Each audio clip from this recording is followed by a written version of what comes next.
kuri uyu wa mbere ku itariki ya 3 Kanama 2020 nibwo umunyamakuru witwa Oswald Mutuyeyezu yanditse rero ku rukuta rwe rwa Twitter inkuru yabereye mu mujyi wa Kigali. Akaba rero ari inkuru ivuga ko umuhungu w'imyaka 18 ndetse n'umukobwa w'imyaka 17 bumvikanye rero kubana bakodesha inzu barabana iwabo.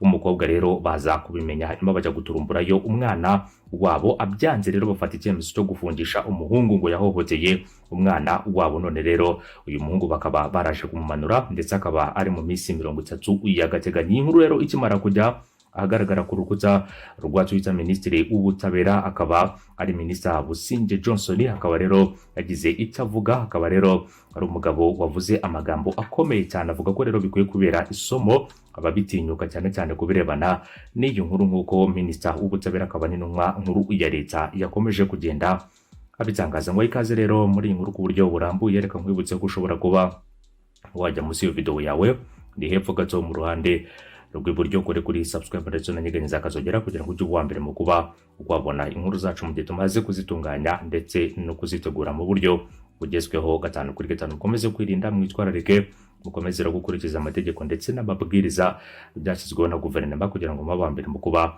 mwabona inkuru zacu 5 kuri 5. Dutangira n'inkuru ku buryo burambuye rero mu byatangajwe na Minisita Busingye Johnson akaba rero ari Minisitiri w'Ubutabera. Ngira ngo rero nyuma yo kumva iyo nkuru y'umwana w'imyaka 18 w'umuhungu n'umukobwa w'imyaka 17 bumvikanye kubana, Minisitiri rero w'Ubutabera akaba n'intumwa nkuru ya leta Johnson Busingye yahamije ko umuhungu w'imyaka 18 washakanye n'umukobwa w'imyaka 17 natsindwa n'urubanza azakatirwa igifungo. Avuga ko rero bikwiye kubera abandi isomo nk'uko yakomeje kugenda abitangaza. Ibi ngibi rero Minisita Busingye akaba ari umwe mu bavuze kuri iyi nkuru, ashimangira ko rero bikwiye kubera isomo ababitinyuka gukora ikintu nk'iki ngiki. Yagize ati rero bibera isomo ababitinyuka azanakatirwe natsindwa rero. Ikindi kandi imbere y'amategeko umukobwa cyangwa umuhungu uri munsi y'imyaka 18 cyangwa se ntukoreho cyangwa se cyo twita mu rurimi rw'icyongereza don't touch, ntibashobora rero kwemera imibonano mpuzabitsina cyangwa kubana n'undi muntu nk'umugabo ndetse n'umugore. Minisitiri Busingye Johnson kandi yasobanuye ko imyaka yo gushaka nibura ari 21. Ashimangira ko rero gusabirwa ubukure byavuyeho kubirebana na buri muntu wari we wese. Ngira ngo rero ikindi kandi ingingo y'133 y'itegeko riteganya ibyaha n'ibihano ivuga ko gusambanya umwana isobanura ko umuntu wese ukorera ku mwana rero kimwe mu bikorwa bishingiye ku gitsina bikurikira aba rero akoze icyaha: gushyira igitsina mu gitsina, mu kibuno cyangwa mu kanwa k'umwana, gushyira rero urugingo urwo ari rwo rwose rw'umubiri w'umuntu mu gitsina cyangwa se mu kibuno cy'umwana, gukora ikindi gikorwa cyose ku mubiri w'umwana hagamijwe ishishamubiri. Iyo rero abihamijwe n'urukiko abihanishwa igifungo kitari munsi y'imyaka 20 ariko kitarenze imyaka 25. Ikindi kandi iyo gusambanya umwana byakorewe ku mwana uri munsi y'imyaka 14, igihano kiba igifungo cya burundu kidashobora kugabanywa kubera impamvu nyoroshyacyaha. Iyo rero gusambanya umwana ufite cyangwa urengeje imyaka 14 y'amavuko byamuteye indwara idakira cyangwa ubumuga, igihano kiba igifungo cya burundu. Iyo gusambanya umwana byakuriwe rero cyangwa se byakurikiwe no kubana nk'umugabo n'umugore, igihano kiba igifungo cya burundu kidashobora kugabanywa kubera impamvu y'inyoroshyacyaha. Ikindi kandi iyo icyaha cyo gusambanya umwana cyakozwe hagati y'abana bafite nibura imyaka 14, nta kiboko rero cyangwa se ibikangisho byakoreshejwe, nta gihano gitangwa. Icyakora iyo umwana afite imyaka 14 y'amavuko ariko utarageza ku myaka 18 y'amavuko asambanyijwe rero umwana cyangwa se asambanyije umwana uri munsi y'imyaka 14, ahanwa rero hakurikijwe ibiteganywa mu ngingo ya 54 y'iri tegeko. Ngira ngo rero akaba ari ingingo 133 y'itegeko riteganya ibyaha n'ibihano ivuga cyangwa se ivuga ku gusambanya umwana. Bisobanura ko umuntu wese rero ukorera ku mwana kimwe rero mu bikorwa bishingiye ku gitsina bikurikira aba akoze icyaha. Ngira ngo rero Minisita Busingye kandi niho rero yahereye avuga ko ibingibi rero bikwiye kubera isomo n'abandi bose mu kuba umuntu ashobora kuba yashaka cyangwa se akabana n'umwana uri munsi y'imyaka 18, kuko rero uyu musore afite imyaka 18 mu gihe umwana w'umukobwa yari afite imyaka 17 y'amavuko. Akavuga ko rero ari isomo rikomeye rikwiye kubera n'abandi urugero batinyuka kuba bakora ikintu nk'icyo ngicyo. Urumva rero ibyo bihano byose biteganywa kuri buri muntu wese ushobora gufatirwa muri icyo cyaha. Urumva ko rero ari igihano gikomeye cyane, ndetse akavuga ko uyu musore azahanwa bikomeye cyane kubera ko ngo rero yakoze igikorwa kitari cyiza kandi binakwiye kubera n'abandi urugero. Rero niba rero ukundanye n'umwana w'umukobwa kigomeka rero ukamufata ukamujyana iwawe mukabana mu nzu, ntabwo ari ikintu cyiza, kandi umenye ko inzego z'umutekano cyangwa se inzego z'ubutabera n'izindi nzego zose zindi zigutahura uzaba ukoze icyaha kandi uzabihanirwa n'amategeko ku buryo bukomeye cyane. Imyaka yo kurongorwa, imyaka y'ubukure ku mwana w'umukobwa wemerewe kuba yashakwa n'imyaka 21. Leta y'u Rwanda yarabyemeje, kandi na minisitiri w'ubutabera avuga ko rero ari imyaka umukobwa akwiriye kuba yashakiraho nibura 21 y'amavuko. Uri munsi y'imyaka 21 y'amavuko ni icyaha gikomeye cyane uba ukoze, kandi rero amategeko aragwana rwose kuri buri muntu uwo ari we wese rero ushobora kuba yakora ikintu nk'icyo ngicyo. Ni mu gihe rero mu yandi makuru tugufitiye agiye atandukanye, leta y'igihugu cy'u Rwanda rwamaze kwemereza rero ko rwiteguye gufasha impunzi z'abarundi gutahuka, nk'uko rero igihugu cy'u Rwanda cyamaze kubyemeza, cyane cyane rero mu itangazo bamaze gushyira ahagaragara. Nyuma yaho rero impunzi z'abarundi zisabye ko zasubizwa mu gihugu cyabo. Guverinoma y'u Rwanda yemeje ko yiteguye gufasha gutaha impunzi z'abarundi zibishaka, nyuma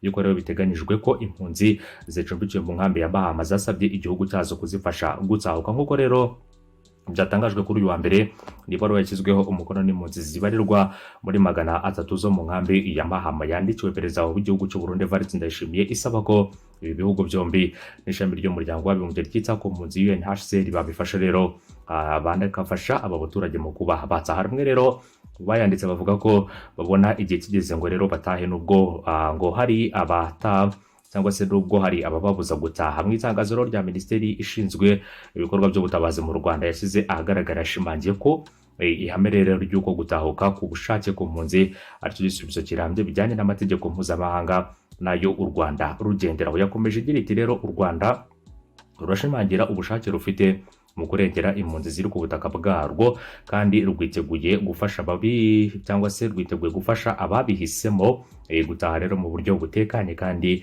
bubahesheje agaciro ku bufatanye na UNHCR na za guverinoma bireba, bakaba bataha mu bihugu byabo. Ikindi kandi mu Rwanda harabarerwa impunzi z'abarundi zisaga 72,000 n'abantu 7. Izi mpunzi zikaba zarinjiye mu Rwanda mu mwaka wa 2015 nyuma y'imvururu zikomeye zabaye mu gihugu cy'u Burundi zishingiye ku kutavuga rumwe kuri manda ya gatatu ya Pierre Nkurunziza nyakwigendera, yatumye rero abatarabonaga ibintu kimwe n'ubutegetsi bahigwa. Benshi rero bahitamo guhunga igihugu cy'u Burundi. Magingo rero mu gihugu cy'u Burundi rero habarwa ko muri rusange impunzi zituruka mu gihugu cy'u Burundi ziri mu karere zigeze ku 333 n'abantu 737.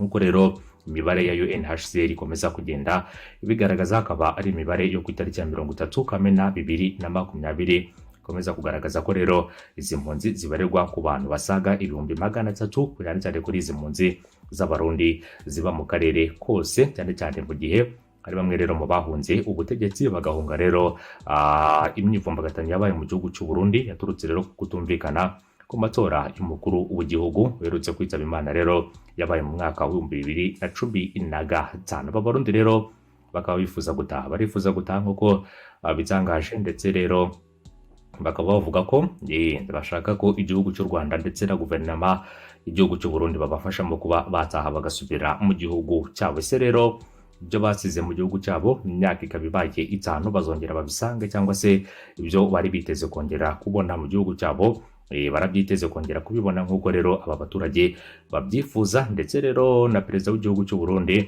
kimwe rero mu byo yasabwe akimara gutorerwa kuyobora igihugu cy'u Burundi no gufasha abarundi bari mu buhungiro gutaha, ndetse rero ikindi kandi akanabafasha kongera kugaruka mu gihugu, cyane cyane ku barundi babyifuza bifuza kuba batahuka mu gihugu cyabo, mu gihe rero babona ko icyo bari barahunze cyarangiye, ndetse bakavuga ko rero abenshi muri bo cyane cyane rero ku birebana n'ibikorwa bari barahunze babona ko rero bitakigaragara mu gihugu cy'u Burundi, bakaba bifuza kuba bakongera gusubira iwabo. Twizere neza ko rero guverinoma y'u Rwanda iraza kubafasha muri icyo gikorwa cyo kuba rero batahuka, ikindi kandi bagatahuka mu mahoro. Reka twizere neza ko rero ku ruhande rw'igihugu cy'u Rwanda, kuko bamaze kuvuga ko rero ari uburenganzira bwabo, ndetse no ku ruhande rw'igihugu cy'u Burundi turaza gutegereza icyo rero bari buze kuba batangaza mu gihe rero ibyo bikorwa byose byamaze rero kumvikanwa n'impande zombi. Ku mpande rw'igihugu cy'u Rwanda ndetse no ku ruhande rw'igihugu cy'u Burundi. Reka mbashimire mbifurize kugira umunsi mwiza ndetse nanabifuriza gukomeza kugira ibihe byiza kuri mwese mukomeje kubana natwe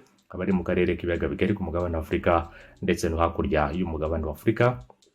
Mwese mukomeze kugira ibihe byiza kandi mukomeze kugenda munogerwa na gahunda makuru ibiganiro tugenda tugutegurira umunsi ku munsi gatanu kuri gatanu. Mujya munsi yo video yanyu epfo gato mu ruhande rw'iburyo mukore kuri subscribe ndetse munanyeganyeze akazogera kugira ngo mabambere mu kuba mwabona inkuru zacu mu gihe tumaze kuzitegura ndetse no kuzitunganya ku buryo bugezweho kandi unogeye ijisho. Umunsi mwiza, iyo byiza kuri mwese, bye bye. Inkuru zacu nakagaruka.